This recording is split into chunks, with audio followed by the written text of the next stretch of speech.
if there was an emergency in the sky and me and you were going somewhere across seas and people were like, "Oh my gosh, we need somebody to land this plane," we would stand up and be like, "We've done it. We've done it before. We can land this plane right now." Everybody in there would be like, "What? That's amazing! You guys have landed planes." Be like, "Yeah, man, we do this well together. Yeah, it's so good." Yeah. We just can't talk to each other while we're doing it. And does anybody have dice? Because those are the important elements of land.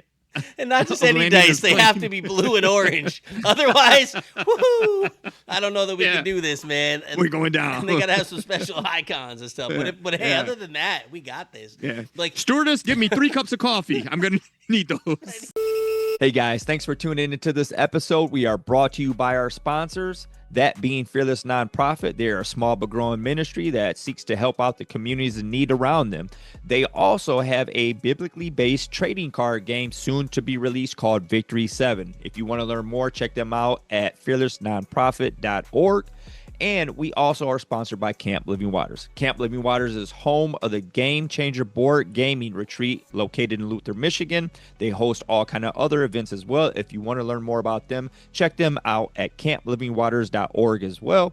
And you can follow both of them on their socials at Facebook and Instagram. Shout out to our sponsors and a huge thank you.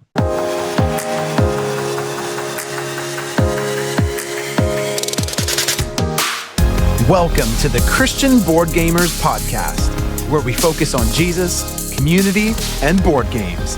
Let's have some fun.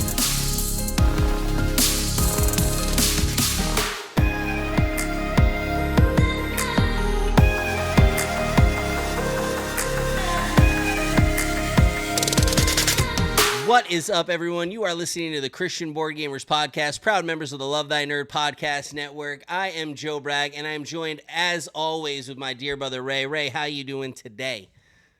Joe, what is up, man? I'm doing fantastic, doing great, and excited to be back for our 4th season. Let's go. Let's go. Yeah, this is 4 seasons, which is crazy.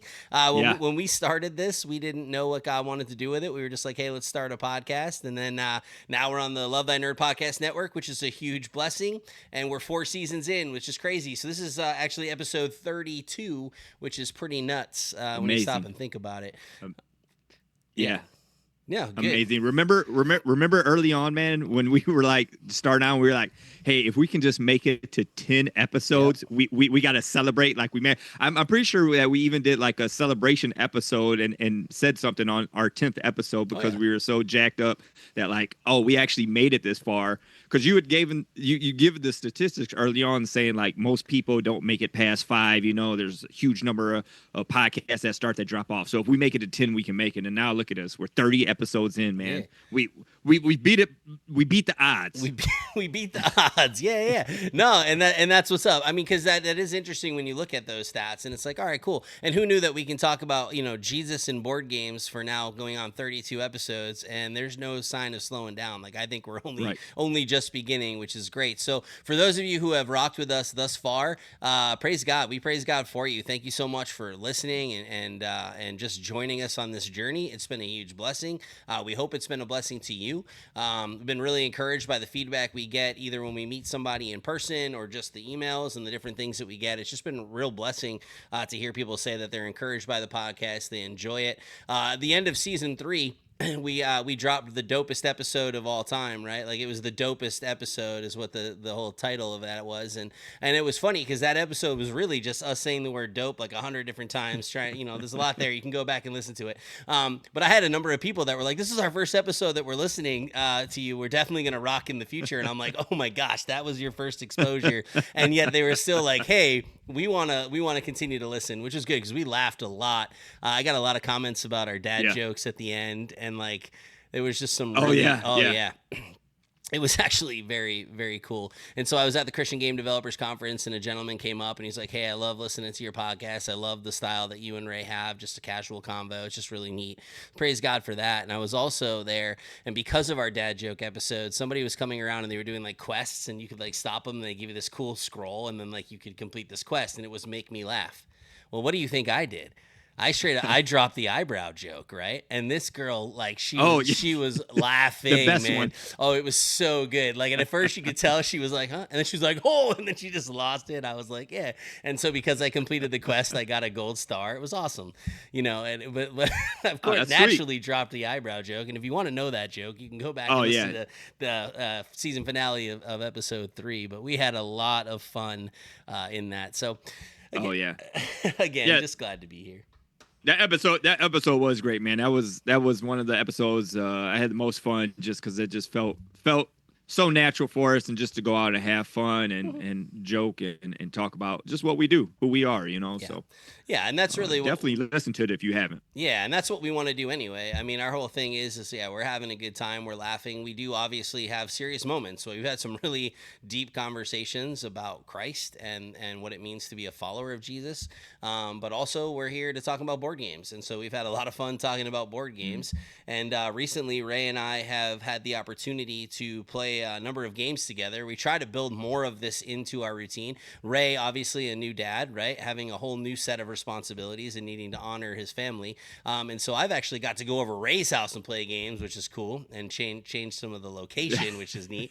And we talked about a little bit of that in some other areas, but like, it's just a lot of fun where we were able to go in and hang out and just kind of build that rhythm in a little bit more as we've developed in this podcast, wanting to have those times where we're just playing games together and just, again, being able to kind of banter back and forth.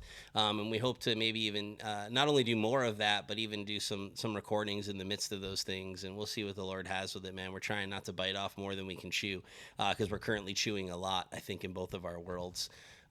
Ray and I are one too many plates at the buffet sometimes, but that's just the kind of guys we are.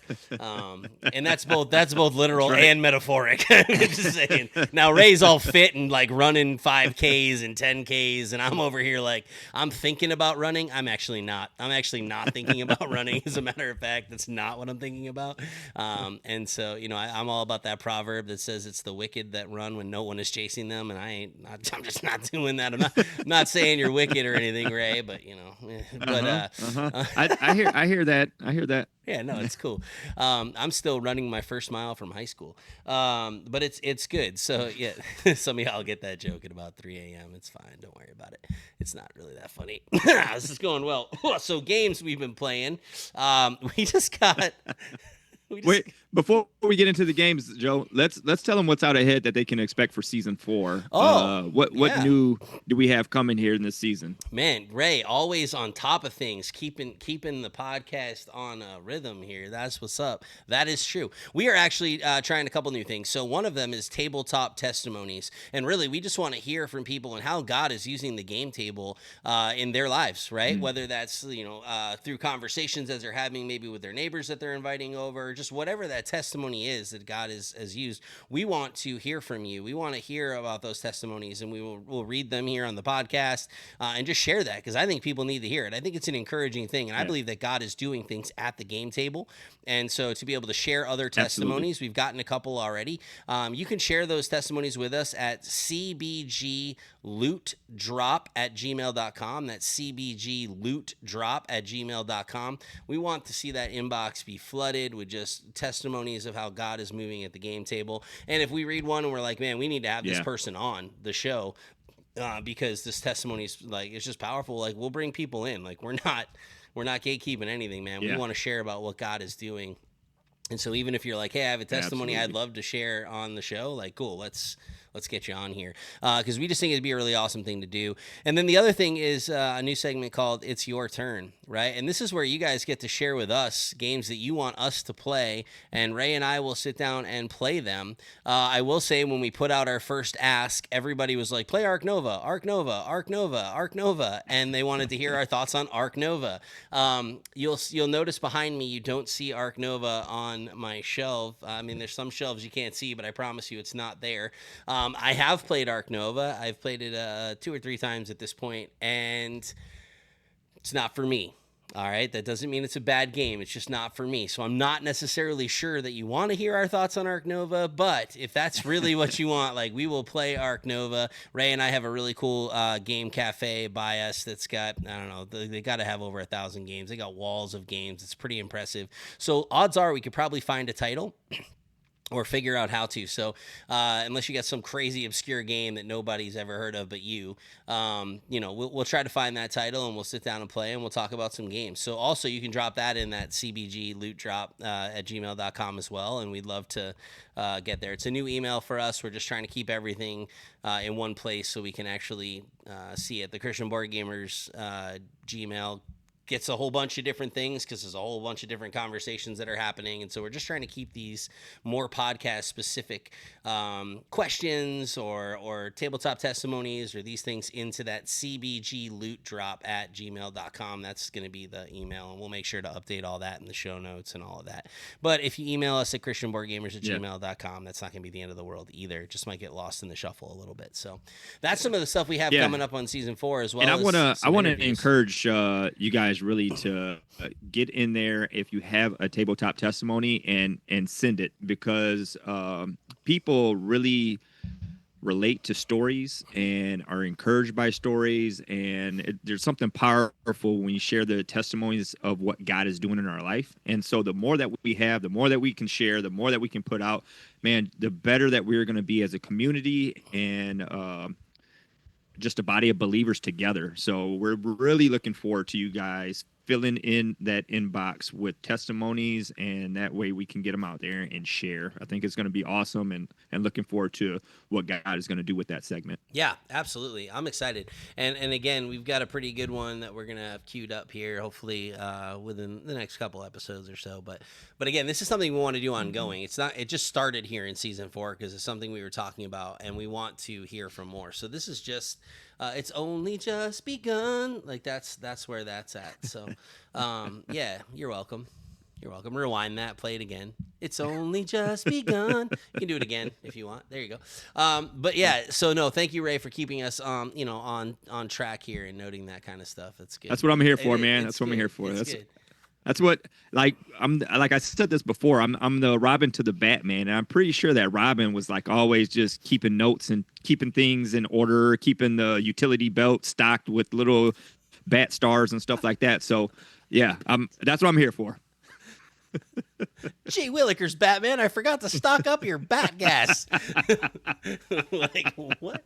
Yeah. I'm sorry, I couldn't do it. Robin, where's my bat wing? Where's my bat wing? Robin, Robin, I can't find my uniform. Oh, holy moly, Batman, it's still at the dry cleaners. Yeah, like it. Robin, get my coffee. Yeah. No, I think you might be more than Robin, although, I mean, Robin was quite the sidekick, bro. Hey. Robin did. Yeah, he was great.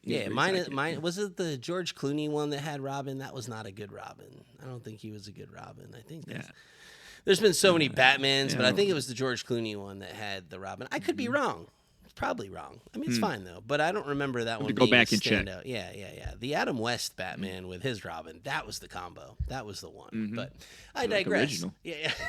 I digress, or we digress. Somebody's digressing. I don't even know why we've made that a word. Digress doesn't sound very positive at all.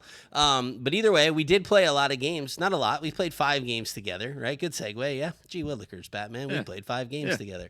And so we want to talk about some of those games that we played and kind of go through them and share a little bit of our thoughts and all that jazzerific jazz, and then we'll get into some other topics here as we go. So, the first game we brought out was Wild Realms. You can actually see it behind me, this hand. Everything's like in reverse, and that's by Daywalker Syndicate. And they're actually... Daywalker. Yeah. That always makes me think of Blade. I'm sorry. I'm sorry. No, it's good. Whenever I hear Daywalker, right? It takes me right back to Blade. Oh, for sure. Every time. Naturally. Yeah. Now, the game has nothing to do with vampires and or Blade. No, nothing at all, but yeah, I don't know. But it's a lot of fun. It's like a tableau building nature game. You got these the components are stellar. You've got some artwork's amazing. So good. You have some really great cards that it's just these nature cards. They're like almost like tarot sized cards, and you're going through and you have this market and you're trying to obtain these cards and you're putting them into your tableau and And so, like, as Ray and I were playing, we're both playing kind of different strategies here, because there's a little bit of a take that mechanic, but you don't have to play with the take that. So, like, you can actually kind of attack other players' realms with your animal cards, and based on certain combinations, if you have animals that go together, they can attack, and you can kind of move through that process. But Ray and I took some different strategies. Ray just really leaned into that take that stuff and just trying to mess up my board like crazy, which I'd never really seen Ray play. I mean, it's part of the game. You got to play, right? So essentially, the game is you have 4 different realms. You have your air, your water, your land, and your fire. And the goal is to have so many realms filled up with certain specific. There's icons on each of these cards, and you have to have like 5 in each realm, and then you lock your realm, right? And so you want to be the first one to do that, and it's just you and I playing, and there's a competitive nature to it, and a competitive nature to myself as well, right? So I was like, yeah, I'm gonna use this attack element and see what it's all about. So yeah, I was going after it, but I still lost. It didn't matter. Yeah, you did. And I actually went I'm just gonna focus on locking my realms, even though Ray wants to get all crazy and throw stuff at me. Like, I just focused on locking these realms and was able to secure the victory. Ooh, you see what I did there? I locked my realms and secured the victory. This is good. That's that's awesome. But either way, really fun game. I'm actually gonna pull it down here. Hold on, let's see. I'm gonna take it down from my shelf here. This is a podcast first. I don't know. I think I've maybe done it one time, but I just want you guys to see this because I was blown away by the art. I mean, even just the cover here.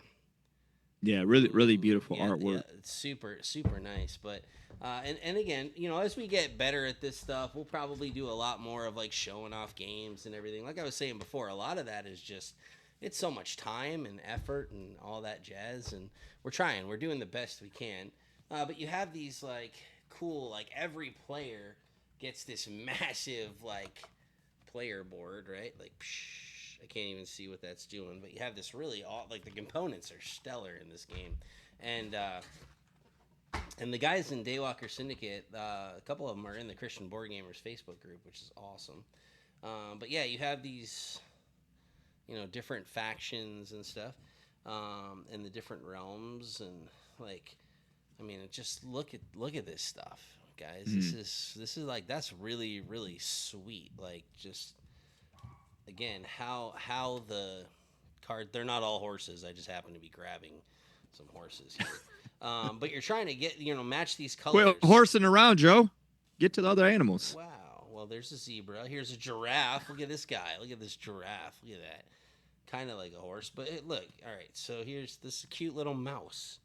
I mean, all I know is the artwork it's stellar. It's great. It's a lot of fun. Yeah. Honestly, like I said, I didn't expect to take that when I was like looking at the game. I didn't necessarily think that it was going to have this like take that element, but it makes sense when you think about it thematically, right? These are wild animals. This is a wild realm.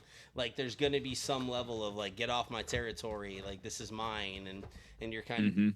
So I'm not like, oh, it doesn't break theme or anything for me. It was just one of those things that I was like, oh, I did not expect this game to have such a take that element in it. Don't mind that it does. Actually enjoy it. But like I said, I didn't do much of the take that hardly at all. Ray leaned in, which was not bad. It was just not a winning strategy. Just kidding. In this particular case, it doesn't mean it can't be in the future. But again, gorgeous game, lots of fun, and like I said, you got some guys that are in the Christian Board Gamers Facebook group and part of that community that are loving Jesus and just making family-friendly games. This is definitely in that category. Not hard to learn, really at all, and just a really great time. It didn't take very long for us to play. Like, we kind of watched like a how to play video independently, sat down, put the rules together, and then played. And I think we were done in about 30 minutes for two of us. It played pretty quick. Yeah, it wasn't bad. That's one of those games that I would like to play with, like 4 players or more players. Because then when you have that take that element, I mean, it's like I have to attack you, right? Like, you have no choice. And so when you add that 3rd or 4th person, add some variation in there and maybe changes up the dynamic a little bit. But still, a lot of fun. Love the artwork. Yeah. Easy to learn. thought it was a good game. I definitely played it again. Yeah, absolutely. Oh, 100%. That's definitely staying on my shelf for sure. When I did not mean to pick that up. Sorry, that was a weird shameless plug there accidentally.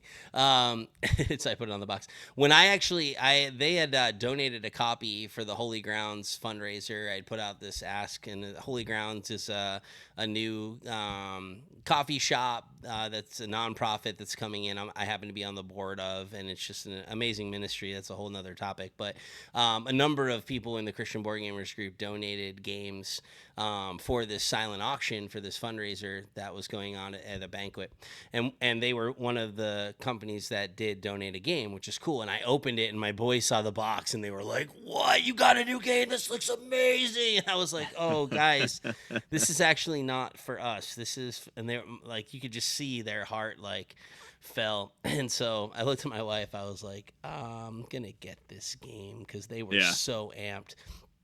And yet we have yet to play it together, but they were very excited when they saw another copy of it show up at the house, as was I, because like I said, I've wanted to play it. It's just, you have your limited your resources are finite, so it's like, hey, That's right. But and I try to buy games that I know I'm gonna play, and I know I'm gonna play with my family, and that we're gonna like and we're gonna enjoy. And the animal theme for us definitely does draw a win. I have a lot of those animal type games and nature games and all that kind of stuff, which I enjoy. But yeah, a lot of fun, really good. I agree. I'd like to play it at a higher player count as well. But I think we can do that. I think we could easily get a couple other players and throw down on this. So, but speaking of a game that doesn't have a higher player count, that actually only plays 2 players, that Ray and I had an absolute blast playing, was Sky Team. Yeah. Which you can actually see on Ray's little shelf there. Boom.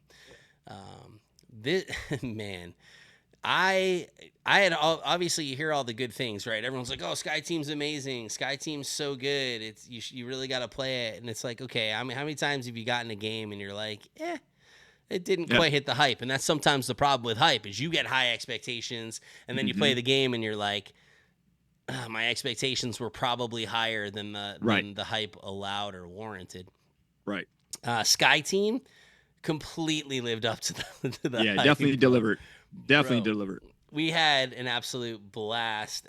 We played the beginning tutorial twice, just like back to back, where you're like, all right, run it back, because we wanted to make sure we were doing everything right, and we switched characters, right? Like, so you can play it in Sky Team, one is playing as the pilot, one is playing as the co-pilot. The whole point of the game is to land a plane, and there's different obstacles that are coming in. You have to navigate your air traffic control. You've got to navigate like landing at the right time so that things are balanced, and so you're making sure that you're not tilted, and if you're tilted, you're gonna crash. So you got to be straight. You got to make sure you don't crash in other planes. You got to make sure that you come into the landing at the same time. And there was just brakes are on, your flaps are up, you got to have your speed right, and it all controlled by the roll of the dice. Yes. And without talking. That was like one of the best parts of it, was having your little own personal box there that you're rolling your dice in, and then placing these die and just not talking and trying to have some synergy as you're going to land this plane, man. It was so fun. Yeah, and I love that you can talk before, right? So we can be like, hey, if we roll any of these, like, we could probably, you're thinking through, like, okay, like, we have to take care of this, we have to take care of that, these things have to happen. And so then you're just hoping you get the rolls, but then you also have those coffee cups that you can spend to mitigate your dice rolls and adjust them, which I think is super cool. But you have to get those coffee cups in order to do it, so they're not just available to you. So that's a dice, or a die that you're placing and doing all that kind of stuff. But it was a lot of fun. What didn't make sense to me is, if we're trying to land a plane, why are we not talking? You know what I mean? Like, we're talking before, and then once we roll, we're like, now shut up. These are the crucial moments. We're now placing things, and so now it's like, can't say anything. That's the only thing that was odd to me, but you're right, though. It makes the game tense and the game fun, because that's what drives some of that synergy and that tension. And when things work, you're like, yes. Or if somebody places something and you're like, oh no, I wish they didn't do that, or like whatever. It makes it fun, for sure. But I didn't get it. Oh yeah. essentially it plays like over seven rounds, right? Because that's about how long it takes to get into the airport, right? And so at first when you were explaining to me, you talked to me, I was afraid that it was going to be a little bit like pandemic, rapid response, kind of like I was like, this doesn't sound fun to me. I don't know that if I'm going to like this. But then once like you showed me and showed the board and everything, I immediately got excited. We put on the playlist of Top Gun. Top Gun. Yeah, we put on the Top Gun soundtrack, and that just added the next level of enjoyment to this game. And it really was like we were landing a plane, man. I felt like when we finished that, I was like, Joe, I'm pretty sure that we could land a plane if we wanted. Like, if there was an emergency in the sky and me and you were going somewhere across seas, and people were like, oh my gosh, we need somebody to land this plane, we would stand up and be like, we've done it. We've done it before. We can land this plane right now. Everybody in there would be like, what? That's amazing. You guys have landed planes? Be like, yeah, man, we do this well together. Yeah, it's so good. Yeah. We just can't talk to each other while we're doing it. And does anybody have dice? Because those are the important elements of land. And not just any dice, they have to be blue and orange. Otherwise, woohoo! I don't know that we can do this, man. And, we're going down. And they gotta have some special icons and stuff. But hey, other than that, we got this. Yeah. Like, stewardess, give me 3 cups of coffee. I'm gonna need those. I need to change this dice roll, bro. Yeah, you're safe. It did. The game. All we know is we don't want the tilty thing to be tilted, but after that, we're good, right? Like, we can just look at it, make sure it's not, Good.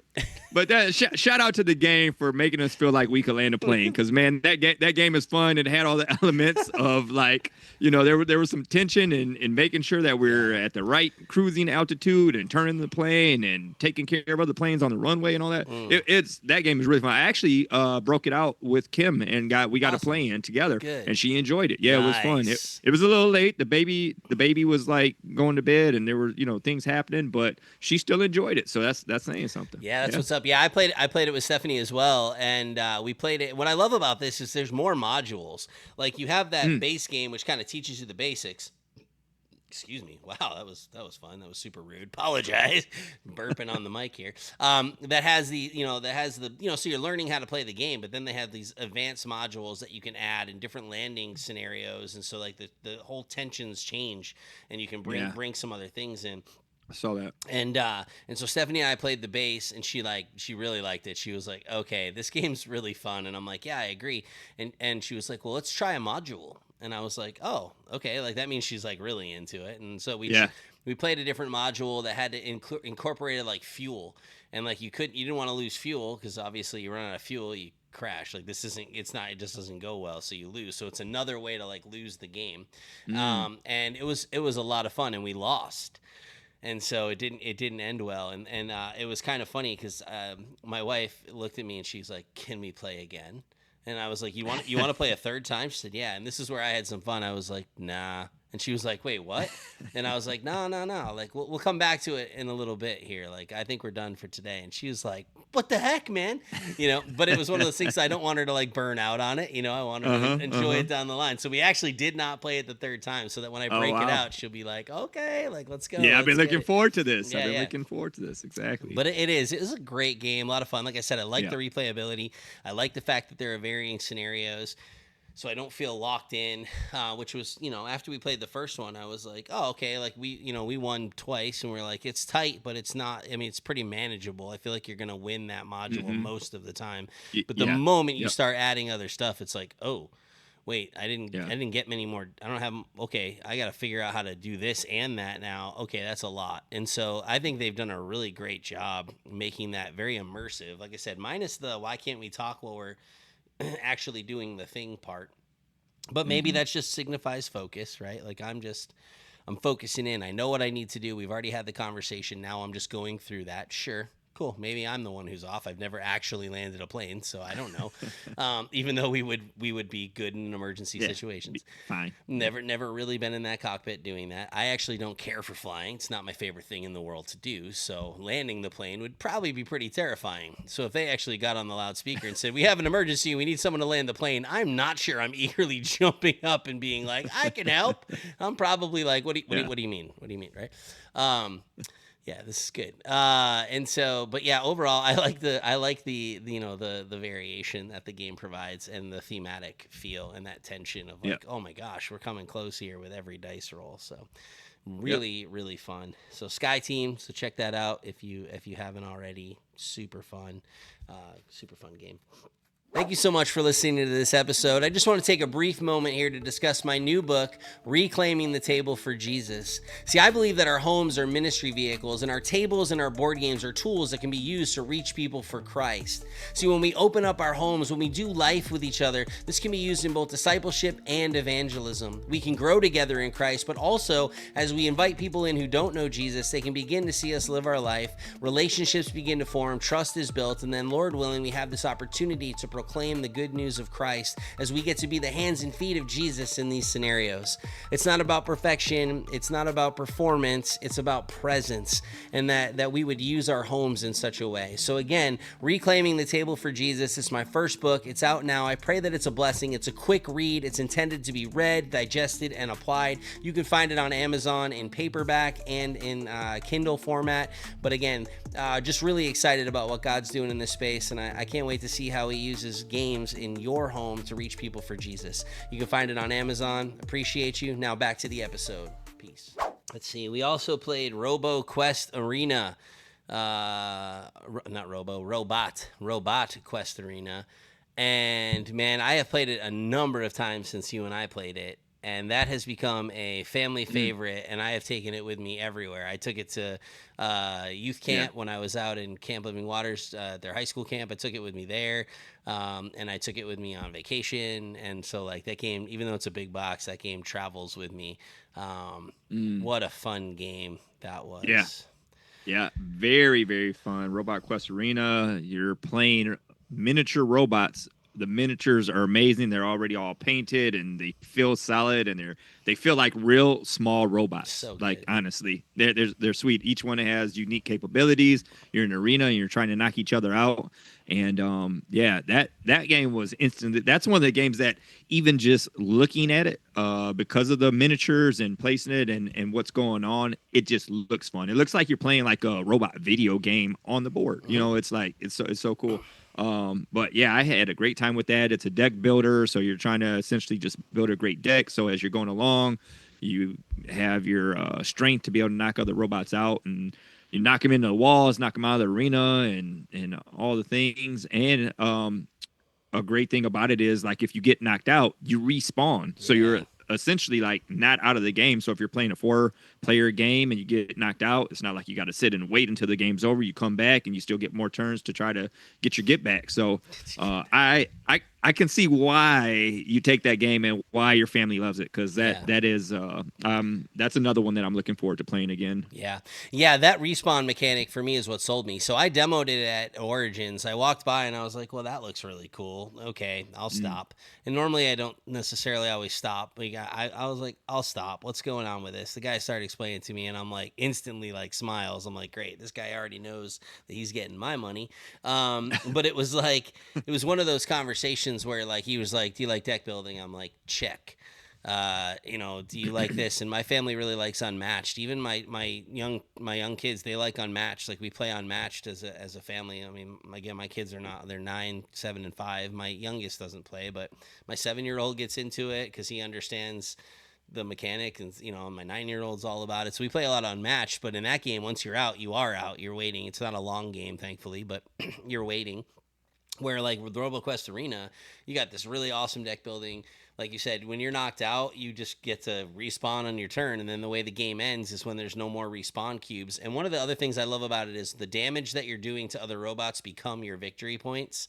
And I think that's super fun, because it's like, now I'm just doing these kind of these damages, and I'm trying to get this thing, this deck built. And when I brought it to the youth camp, we played with like a whole bunch of like special tiles.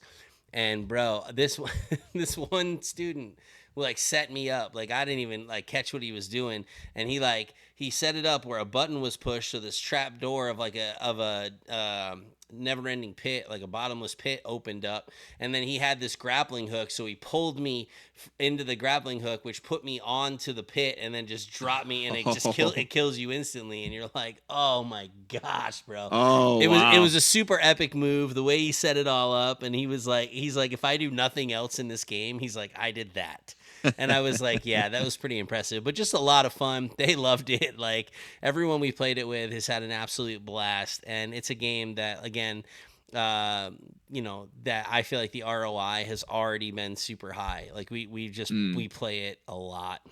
Yeah. And I can see that. I mean, again, define a lot, but you know what I'm saying? Like, I've played it a good number of times at this point, and I'm not bored of it. I have a great time with it. I try new strategies.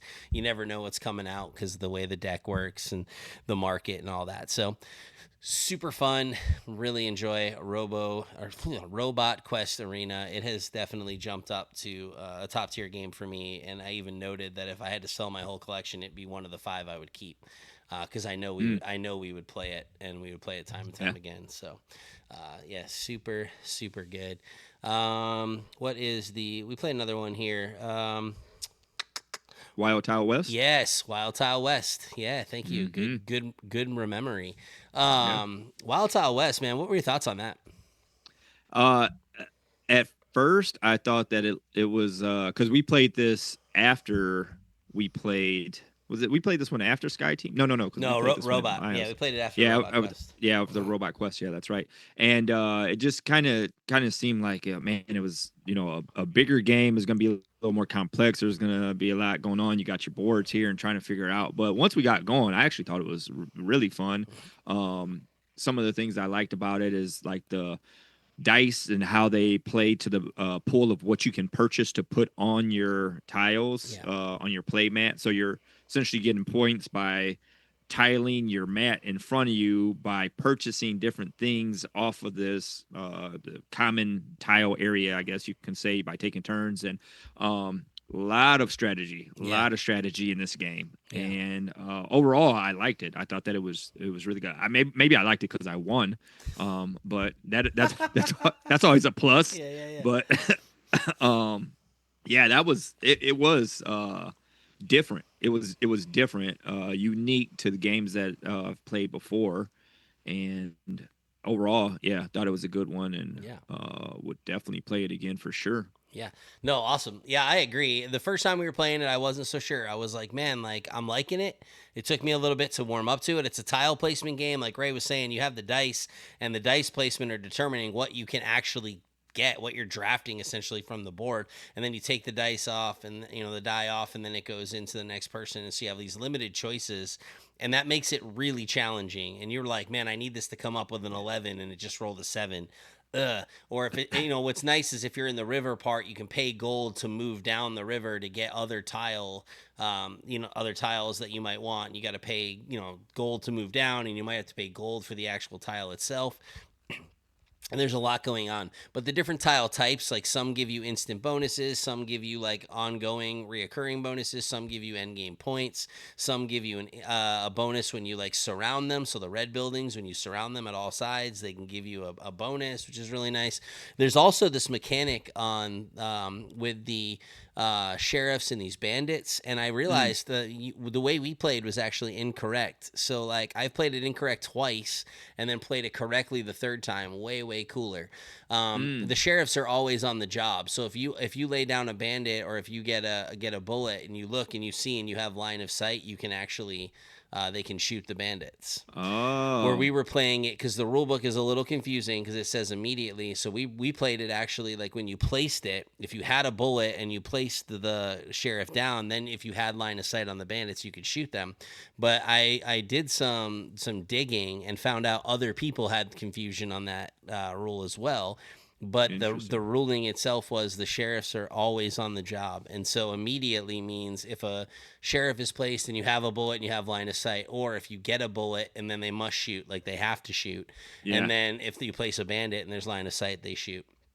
And so, okay. So we actually were playing harder. The way we were playing, It's like way harder. Yeah, way harder. And so I played it wrong twice, but the third time got it. And I'll tell you, the more I play it, the more that game climbs my list. I really, really enjoy it. I liked it with higher player counts. I've gotten to play it now at 2, 5, and 4. And so it's been pretty neat playing it at the higher player counts, which I've enjoyed. And so it's a great dynamic. I like, the drafting and those polyomino games, like just the tile placement and how everything just, one bad placement and you're like, oh, that just did not work. Like it's going to come back to bite me. Yeah. It's going to come back to bite me. So, I know it. Yeah. And so there's that kind but of it's tension. fun. But it's fun though too, because there's satisfaction in when you do get things to fit and you close out a space and you get your 16 points or your 10 points, whatever it is, and you're like, oh man, I did place this perfectly. I set myself up, so that there is that's a satisfaction in that game for me that I enjoyed. Absolutely, 100%. And again, I think that's what makes it nice and unique and dynamic, and gives you some of that flexibility. And again, one wrong move isn't likely going to cripple your game. It's just, it depends. You have these objectives. They're like these partner cards, and you're trying to, kind of reach their end games objectives. And every game I've played has been pretty close, which I've enjoyed. It doesn't feel like one player just runs away with it. It feels like at the end of the game, it's like we all try different strategies, and it's close. Last game we played, it was my wife and another couple, and it was my wife won 112 to 111. And then I had 102, and my buddy George had 100. You know what I mean? Like, so it's all very close. Or it was 112 to 110, but I think it was 112 to 111, something in that, or 111 to 110. But it was 1 point victory, and it was literally like, all in the hundreds, close. And we all took completely different strategies, like just the way we ran our boards and the different things. So again, I have enjoyed it more and more as I played it, and so. Yeah, it's been good. Yeah, it's good. That's Wild Tiled West. Definitely a recommend for sure if you haven't played it and you like tile placement games. It's definitely the one. If you like drafting games, it's a great drafting game overall. And again, and if you like shooting bandits, it's good. It's great. It's a good shooting bandits game, which now we learn sheriffs are always on duty, so you can shoot more bandits. Versus the less bandits, and the storage, man. Again, talk about a game with great components. That's a game with great components. Oh, yeah. And the storage is fire. Yeah. Because they turned the actual drafting field that you have, the pasture and the river and all that, they turned it into the tile storage, and then the insert holds so smart. those things. It is very smart. Yeah. And I was like, at first it's like, oh, you're popping all this, and then you have to lay it all in, and it's like, yeah, it's a lot. But at the end of the day, what a cool system. I mean, I was genius. I was like, okay. And when I was putting it away the other day, my friends were like, oh my gosh, that is so cool. They're like, wait a minute. That makes total sense that this whole playing area that we had now is just stacked up. They're like, okay, that's awesome. I'm like, I know. I was like, they thought of like literally everything as the storage goes. So good on them. I normally am not necessarily a big insert guy. Normally inserts just drive me bananas, and I find that I get rid of most of them anyway. Not always. Depends on the insert. A good insert, I keep, right? Like if I need to have it, like Wonderland's War, I'm not getting rid of any of the inserts, but they're great inserts, Wild Tile West is a game where the insert, hands down, is like an absolute gem. It's so good. So again, I would highly recommend that game. It, like I said, it's climbed up continuously the more I played it, and it's a game that I want to get to the table more, and the people I played it with have enjoyed it. Whether we're playing the bandits right or wrong, whatever. Now we're playing them right. I know this for sure. But just solid overall. So that's Wild Tile West. Yeah. All that jazz. So, and the last game we played, again, this is, it's never, I'm always odd about this stuff, but it is what it is. You're odd talking, like leading into it. You're like, the last game, not a big deal. It's my game. Yeah. It's victory. We played it. It's great. It's an amazing game. It's awesome. Everybody loves it. But, you're like, the game is amazing, Joe. Yeah. You should be so excited about it. Yes, we played Victory from Meek Heroes Gaming, and it was phenomenal. This game, if you have not played it, you need to go get it. As soon you need it on your shelf. I'm telling you. Listen, I'm going to step in here, Joe. I'm just going to take over. I know. I'm just saying. Yeah. You got to when it comes out. This game is so fun. You've done such a fantastic job in this game, man. Elevating it every single time we play this game, from the different iterations that you've had from before to the different implementations of different cards, different strategies, different playing fields, different artwork. Like this game is phenomenal. And I'm not just saying that because I do a podcast with you and you're my friend. I'm saying that as somebody who knows a little bit, very little bit about board games and what's fun. And this game is fun. So yes, super fun, super fun, man. Definitely have had, and it preaches the gospel. It preaches the gospel the whole time. Like through this whole game, you can preach the gospel with it. And it's so thematic as our walk as Christians in this fight of good and evil, and how we are fighting from a place of victory. And all your cards speak to the gospel and have the components of biblical components in there. I love everything about it, man. It's a great game. So I know you weren't going to say all those things about it, so I said it for you because this is real, man. It's awesome. The game's awesome. Yeah, well, praise God. It's certainly by His grace. I know it's hard. It's hard because, like, I do believe in the project. I do believe it's a solid game. Like, you know what I mean? Like, I do believe those things. I just don't want to be like, yo, check out my super sick, amazing game. Like, that's not my heart in that. Right. But I want players to feel. I get it. I want players to feel that way. I want people to walk away and be like, man, this game is fire, and feel that way, because that's what you want, right? Like, I think. In all honesty, you know, and I can toot the horn a little bit on this part because it's not me. The solo mode done by Stephen Foster is stellar. I'm not a solo gamer, but what he did was so cool to me because he took the design I had, right, and then he created this super cool solo mode that is even more thematic, right? Like he just got this super cool theme. And so when you're moving through the city, you're starting to wear on the patience of the henchmen, and they start to get upset, and then they go from, now they've lost patience, now they're enraged. And when they're enraged and they reach a certain amount of rage, you just have to go battle them. Like you don't get to wait. Like they're just in the battle. And so now like they're just tired of you being on their territory, and like how all this kind of goes. But then when you redeem them and they go into your deck, I love what he did here. So in Victory Reborn, like they go into your deck now, there's that discipleship part. They're on your team, they're helping you win other battles. But in the solo mode, he built in where you can send them on a mission trip. So you can actually send the henchmen on a mission trip and then get like a one-time bonus, which is going to give you more SP or like different things that you can do, which is super fun, man. And he really worked through the city, and just did some pretty extraordinary things. And so I don't know, lots of fun, man. Just going through, and there's still a lot more work to do. We are definitely not done. But I will say, when I say not done, there's just a lot more stuff to do to like position to get the game to be released. I feel like the game itself is done as it works, you know, mechanically and thematically, and you go through that process. There are a couple things that got to get tweaked here and there, which is all part of that design process, and that's where it's a lot of fun. But like overall, there's just so much work that goes into getting a game out, and that's the part right now where I'm like, ooh, it's overwhelming. Especially on top of, like you said earlier, all the buffet plates that you're juggling and eating. It's a lot. Yeah. And so, but I'm excited. We're hoping for a Kickstarter drop in April. And again, that might be a little aggressive of a timeline, but we'll see. I mean, I know the things I have to do, and I know the things I'm doing. And so it's like, okay, just got to stay on track. My buddy Kevin, who we had fill in when you were on paternity leave, right? I guess.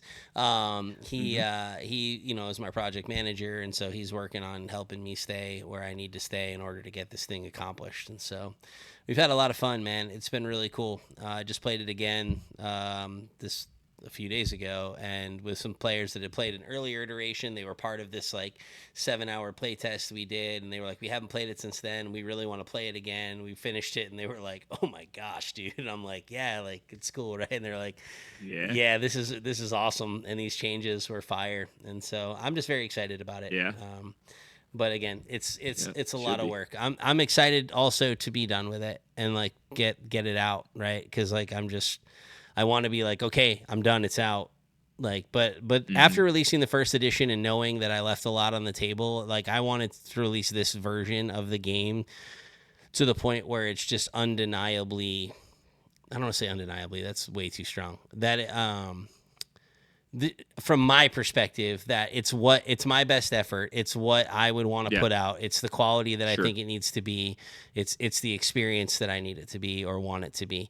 As I pursue Christ, I pursue excellence in all that I do. And I know that the first edition, even though people enjoyed it, and I mean, it's still a fun game. It's not a bad game, the first edition. It's just not what I knew it could be. And so I'm excited. And now we've, got some more time. It's been, 2 years. Like things are, by the time this game comes out, it'll have been 2 years since we had released the first edition. I think that's a substantial amount of time for second edition. And I have been just pouring in. And even this morning or this afternoon, I woke up from a nap and I was like, oh, I want to make a change here. I want to do this one little switch, and even just talking about the solo mode, I'm like, oh, I got to make sure I lean into this, and there's got to be that. And never-ending process, man, but it's been a blast. So yeah, praise God. Yeah. So man, we spent a lot of time talking about games. We've only really got like 10 minutes in our podcast here episode, and so many other cool things that happened. I know. We got to do a 10-minute catch up over for the last 3 or 4 months. Yeah, right. I was gonna say we had this like extravagant plan. We're like, all right, we'll talk a little bit about games, and then we'll talk about all these other things. And here we are, already 50 minutes into the recording. But yeah, it's been a super busy June and July. Now it's you've been August. doing a lot, man. You've been a busy guy, man. Yeah, God is good. You're now official. What's your official title at LTN?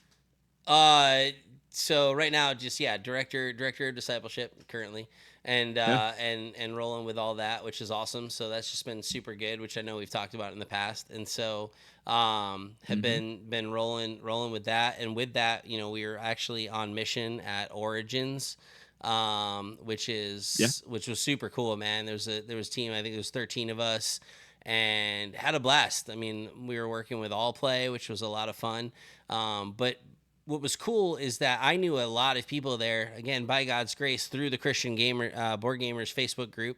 There was a ton of people there that are in that group and that I was able to connect with and talk with. And then plus just going to different conventions, there are people that you meet at other conventions and that you see and like get to hang out. I mean, I got to see Sam Healy, which was cool and fun, and like just kick it with him and nice, and chat. And you got, just some different cats that were present, which was a lot of fun. But being able to like minister in that way and going on mission, and I know we've talked about it in the past, like if you got a heart for Jesus and a heart for gaming, come on one of these mission trips, like for real.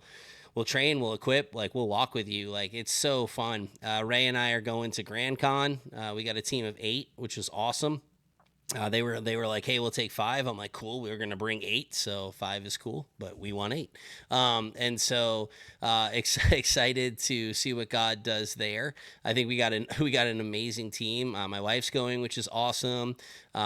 We've just got some people that are just passionate about Jesus and games, and it's just going to be a blast. I'm super stoked for it, honestly. It's going to be a great time. But yeah, Origins was a lot of fun. A lot of fun. Long days. They're always long days, but they're just good. I mean, like I walking on the game floor like on the last night, and someone was like, "Hey, I'm looking for players for Skyrise." I'm like, "I want to play Skyrise," and just getting to sit down and play Skyrise. And then they're like, "Hey, what do you do? Where are you from?" And so this was an opportunity to even share, just share about Christ and my journey. Like they actually asked me how I went from Massachusetts to Michigan, which is a pretty loaded question if you know me. Where I'm like, that's where God wanted me to go, and this is what I'm doing. And I literally said like, "Hey, not to make it awkward early," because they like asked that question. I'm like, but like I'm following Jesus, and this is where He wanted me to go. So I went to go do all these things, and and then they were like, "Oh yeah, cool," and then just kind of moved on, and we just were able to have the convo, but. Just play the game and all that stuff. But just a great experience overall. I got to connect with a gentleman I met at Grand Con, and then he tracked me down at Origins, and we just played some games, which was a lot of fun. And again, he's a non-believer, but we've just connected, and this is relationship building. He's a super cool cat, and like he introduced me to his daughter, and just like we just hung out. and just had like a lot of fun and just played games, went out to lunch together. It was just really great time, man. Oh, nice. Yeah, it's so good. He was like, bro, like I know this spot out here in Columbus because he's been to that convention a lot, and we just went out to. It's not a secret, but to me, I had never seen it, which was the North Market. Which, if you're ever in Columbus, his North Market is fire. There's a lot of different restaurants in there. It's really cool. But yeah, he's like, hey, come out to lunch with us, and so came out to lunch with them, and just hanging out, just connecting, and it was super cool.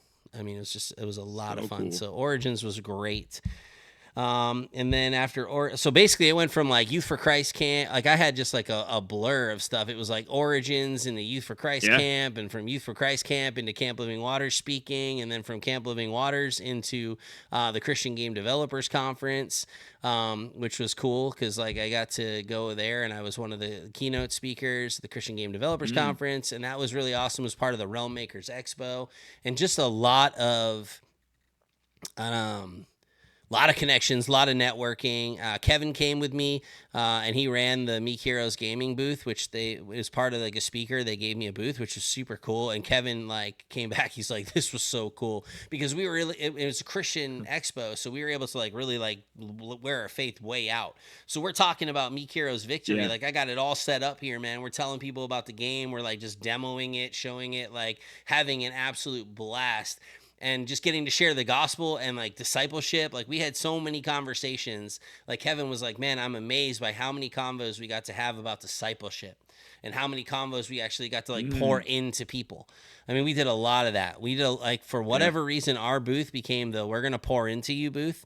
And like, we were just getting to talk to people and just like encourage and equip. We talked to these two teens and their mom, and the teens are creatives and they want to be Christ-centered creatives, and like, half-hour conversation on what that means and what that looks like, and the level of endurance and perseverance and how we lean into these things. And like they were like, dude, wow. Like by the end of it, like the kids, they're just smiling, and they're just like, wow. And like we just got in and just had like the dopest combos, man. It was so much. Yeah. It was so much fun there, dude. And the Christian Game Developers Conference, the guys that I met and the ladies I met there were like stellar. They're Christ-centered creators, which was also cool, man. I was in the Expo Center and I actually was talking to Eric Anderson from like Nerd Chapel, and I was like, bro, like come here. And we walked back, and I just said, I just want to just soak this in. Just take this moment right now to soak this in. Like this is how we war, bro. This is how we wage war. Like we do it this way. Like we're looking out and there's just authors, tons of Christian fantasy writers, dude, like all over the place, and like games and different things. And I'm like, this is it right here, bro. And he was like, yeah, man. Like, and he had his own booth there, which was really cool. And like just being able to minister and pour in. And he just released his book, which is awesome. But I'm like, this is what we do, man. Like this is how we do this. And we just zoomed back and just soaked it in. I'm like, just soak it in for a minute, Eric. Like, how cool is this? Right? Like, praise God, dude. We're filling an expo center right now with just Christian creatives, dude. And it can get so much bigger, dude. So much bigger. Next year, really hoping to lean in with the Christian Game Developers Conference. They want to bring in more board gamers. A lot of those guys are video gamers, but there's also a board game element. I'm like, dude, we got to bring in more board gamers. Now that I've seen it, I'm like, oh, okay, cool. Like, let's bring in more of these Christian creatives, bro.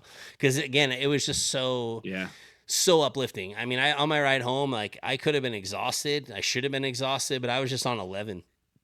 I'm like, what a great weekend, dude. Like I got to preach, I got to preach the gospel at a gaming convention, bro. I talked about discipleship and evangelism through board games and through digital spaces, and how God wants to use us as designers to create experiences for people so that people can be at a table or on a digital server, whatever it is, and come to know Christ or develop their relationship with Jesus through community that we're creating.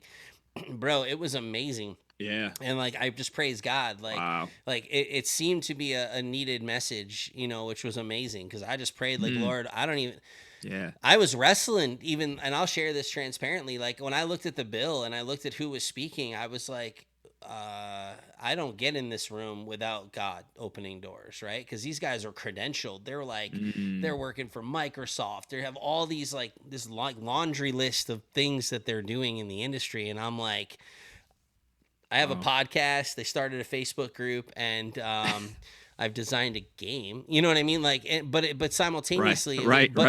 But once I got through that, I prayed and I'm like, Lord, but that means you want me there. That means you intend to do something there. Like, this isn't you. I couldn't open this door. You opened it. Like, what? How amazing is that? So I started just praying, like, Lord, what do you want me to share? Because you want me there. There's no question. And I just leaned into it that way, man. And I knew that I was going to be much more in the preaching vein. It wasn't necessarily going to be like focused on design or like all these. It was like literally just. And so I preached a message called The Table, which was basically kind of a message sermon out of my book, and just like, cool, how do we reclaim the table for Jesus? How do we do this in these spaces, and making the table even metaphoric, not just the physical table, but also in video games and digital spaces. And so, man, God did some things there, and it was really amazing. And I praise God, and just had a lot of really cool connections, man. Made a lot of really dope connects with people. I came back, my wallet was like that thick of business cards. Like, holy crap, bro. Wow. But just amazing. And they're connections that I want to continue to maintain. And some have already reached back out, and it's like, this is great, man. Like, this is what we need to do. And I want to lean into this. So lots of fun there, man. Just an absolute blast. And then after that, got to do vacation. So June and July were just a complete like whirlwind. Like, I have a big calendar in our room. And in our room, it's like we have a 4-month calendar that we just can look at, so we can see all of the events and all the things that are going on. And it was cathartic to erase July. Like, I did it after I woke up from my nap today, and I was like, it's August. I am erasing July today. And then I was like, but I'm replacing it with November. And in November, I have like 4 different events. That's okay, but that's November. Oh, man. But it was nice this to is get your life. Yeah, it was nice to get through it, right? And be like, okay, cool, praise God, we're done with July. It's August. Yeah. We had our vacation, which was amazing. Got like what was I saying? Like 19 different games, 24 plays total, which was a blast. I mean, I played River Valley Glassworks with my boys, which is a super fun game. Played Unmatched with my boys. Like, we played a bunch of stuff, dude. Had just so much fun. George and Amy, who I mentioned earlier, they're the couple that we room with. We get a house together. Other friends of ours get other houses. Just, we have all the kids, so we put all of us in one house, right, with all of our kids and their kids. It's just a blast. You got craziness going on, but we got an amazing table in there for gaming. It's just like this beefy table that's like, it's got a cool padded bench, and it's just really cool. So we try to play a game in the morning and a game in the evening and a game anytime we can get it in. But there's also like sessions, like Bible sessions and like all that kind of stuff too. And so it's just a really cool conference out here in Muskegon, Michigan. So it's not even far from us, but it feels like you're just away. It's right on Lake Michigan. Yeah. It's super dope experience. It's at Maranatha Bible and Retreat Center, and really, really fun. But we game, and that's what we do. Like, the couple they love games, and they always jokingly say how we go on vacation with you, and next thing you know, vacation gets really expensive because we just want to buy these games. And I'm like, but now you know them because you've played them, you understand them, you had a lot of fun. And the standout for me, and I hadn't played it yet, was Raiders of Scythia. Like, that game was fire.